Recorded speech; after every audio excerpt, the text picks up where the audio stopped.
May isang concerned citizen na nag-report sa team ng Born to be Wild na may kabog daw na inaalagaan sa isang bayan sa Negros Oriental.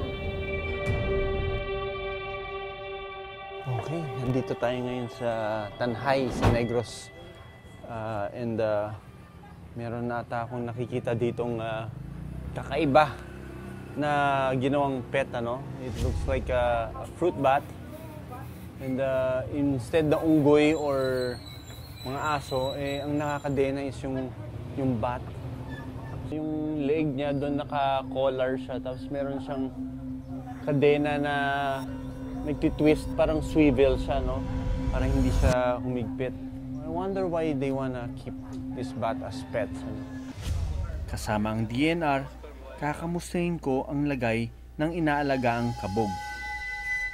Isa itong large flying fox, isang malaking uri ng paniki na karaniwang nakatira sa gubat. Hi sir, Doc Nielsen sa Born to be Wild po. Doon sa Negros, ang tawag sa mga flying foxes ay kabog, meaning big bats. 5 taon na raw na inaalagaan ni Jay si Shadow. Ano pong storya ni Shadow? Noong 2012, pumunta ako doon sa sa tabing ilog. May mga puno doon sa sa niyog na kinukuha ng tuba. Kita ko siya doon sa sa may saging. Bali nakainom. Nakainom ng parang lasing. Parang lasing. And then tingin ko po, baby pa to . Dahil bata pa raw si Shadow na makita ito ni Jay sa gubat, naawa siya at dinala ang kabog sa bahay para alagaan. Pero bawal mag-alaga ng buhay ilang na walang permit at direktang kinuha sa wild. Pinaliwanag ng DNR na pwede silang makasuhan kung hindi nila isusurrender ang hayop. Kaya naman, kahit na pamahal na si Jay kay Shadow, sinurrender din niya ito sa DNR. Tanggalin natin to, ha?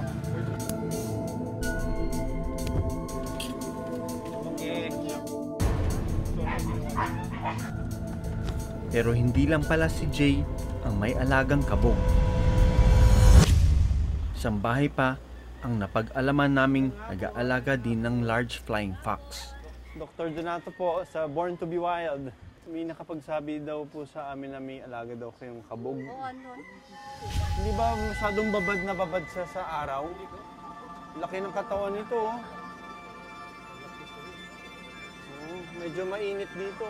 Para bang normal dito na mag-alaga ng kabog. So, really unusual na ganyan, ano. So, kung ito ay isang trend or parang fad, yung uso-uso na mag-alaga ng ganito, ay masamang pangitain yan.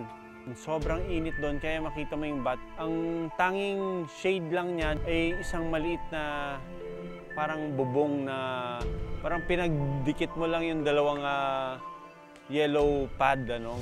When they're breathing that fast, that means they're trying to cool themselves kasi sobrang init dito sa pwesto niya. 8 taon na raw ang kabog na ito sa pangangalaga ni na Aling Evalina. Nabili raw ito ng asawa niya noon mula sa isang hunter ng mga kabog. Paniniwala nila na malas daw. Pero yung asawa ko, di buenas. Okay naman.